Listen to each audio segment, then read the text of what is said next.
আমি আজি বহুত দুখিত যেহেতু আমি ৰাইজক যি কথা দিছিলোঁ এই কথা আমি সম্পূৰ্ণ কৰিব পৰা নাছিলোঁ। তাৰ কাৰণটো আমি ক'বলৈ ওলাইছোঁ। যেহেতু আজি 2018 চনত 5 নৱেম্বৰত এখন গাড়ী এম্বুলেন্স আমি ৰাইজৰ সেৱাৰ বাবে এটা নিম্নমান এটা এমাউণ্টৰ ধাৰ্য কৰা হৈছিলে। সেই ধাৰ্য হৈছিলে গাড়ীখনৰ তেল ভৰাব আৰু 500 টকা এটা দিব মেইনটেনেন্সৰ বাবদ। আৰু এখন আমি দলমুখ চাৰিআলিত আমি অপেনিং কৰিছিলোঁ। শিৱসাগৰ উপায়ুক্ত ছাৰ আছিলে আৰু আমি এইটোৱে ফটো আমি কৰিছিলোঁ। কিন্তু তেতিয়া আমাক আশ্বাস দিছিলে যে চৰকাৰে এই টেক্সটো মাফ কৰিব আৰু এই গাড়ীখন এইখন যিটো এণ্টাৰপ্ৰাইজৰ অধীনত চলা গাড়ী আমি ফটো এইখিনি আছিলে। আৰু তাৰ পৰৱৰ্তীভাৱে আমি বাট আগবঢ়ালোঁ। ৰওঁতে আমাৰ 20 চন পালেগৈ। 20 চনত আমাৰ গাড়ীখন কোনো কৰিব নোৱাৰাত আমি গাড়ী চলাই আছিলোঁ।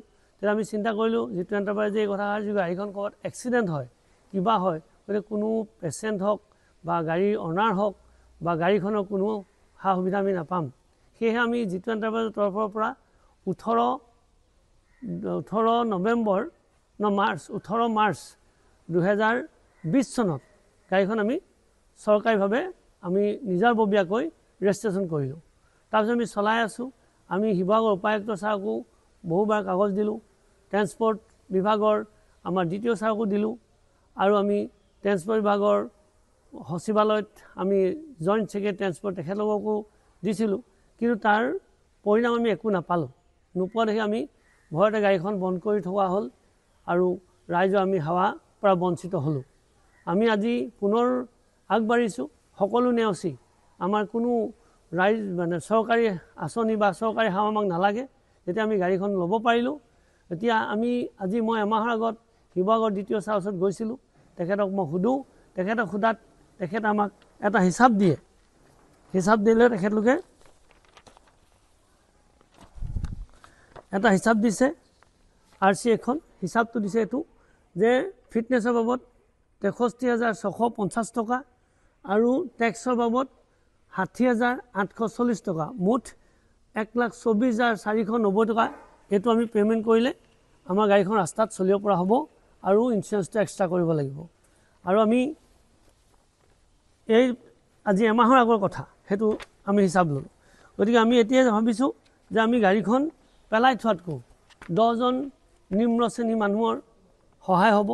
সেয়েহে আমি যিটো এণ্টাৰপ্ৰাইজৰ তৰফৰ পৰা 1,24,400 টকাটো আমি ব্যয় কৰিম আৰু গাড়ীখন আমি ৰাজপথলৈ আকৌ পুনৰ উলিয়াই নিম বুলি আমি ভাবিছোঁ। সেয়েহে আমি সকলো ৰাইজক এটা অৱগত কৰিছোঁ। অহা এসপ্তাহৰ পিছৰ পৰা আমাৰ এই গাড়ীখন ৰাস্তাত চলাৰ পৰা আমি উপযোগী কৰি তুলিম। যিহেতু টেক্স বা ইঞ্চুৰেঞ্চ সম্পূৰ্ণ কৰি আদায় দিম আৰু আমাৰ চৰকাৰৰ ওচৰত আৰু বিচাৰিবলগীয়া নাই। বিচাৰিলে 5 বছৰ দিনে, কিন্তু 5 বছৰ 6 বছৰ আমি একো নাপালোঁ তাৰ ৰিজাল্ট। গতিকে আমি এতিয়া ভাবিছোঁ গাড়ীখন চলাওঁ। আৰু যিহেতু আমি বেলেগ এম্বুলেঞ্চক সুধিছোঁ তেওঁলোকক যে তেওঁলোকে শিৱসাগৰ টু যোৰহাট 2500 টকা ল'ব। সেইটো আমি তাত এটা কনচেশ্যন কৰি দিম। যিসকল আমাক 500 টকা কমাই দিব আৰু যিসকল নিম্ন ৰেখাৰ তলত থাকে তেওঁলোকৰ পৰা আমি এটা চাই চিতি তেলৰ পইচা বা কিবা এটাহে ল'ম।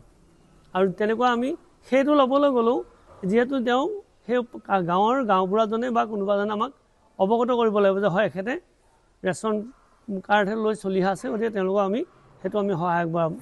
আৰু যিটো এণ্টাৰপ্ৰাইজৰ তৰফৰ পৰা আৰু এটা সদায় থাকিব পৰিয়ালৰ বৰ্গৰ পৰা যিটো এম্বুলেঞ্চত অক্সিজেন লাগে সেইটো যিটো এণ্টাৰপ্ৰাইজৰ পৰিয়ালবৰ্গৰ পৰা সদায় ফ্ৰী থাকিব অক্সিজেনটো। গতিকে ৰাইজক আমি অৱগত কৰিছোঁ যে আমি অহা আৰু এসপ্তাহৰ পিছৰ পৰা আমি এই গাড়ীখন ৰাজপথত উলিয়াম। ৰাইজৰ আৰু স্ক্ৰীণত দিয়া যিখিনি নাম্বাৰ আছে ৰাইজে আমাক ফোন কৰিব। ৰাতি 10 হওক 12 হওক যেতিয়া 24 ঘণ্টা আমি সাজু হৈ থাকিম আমাক জনাব।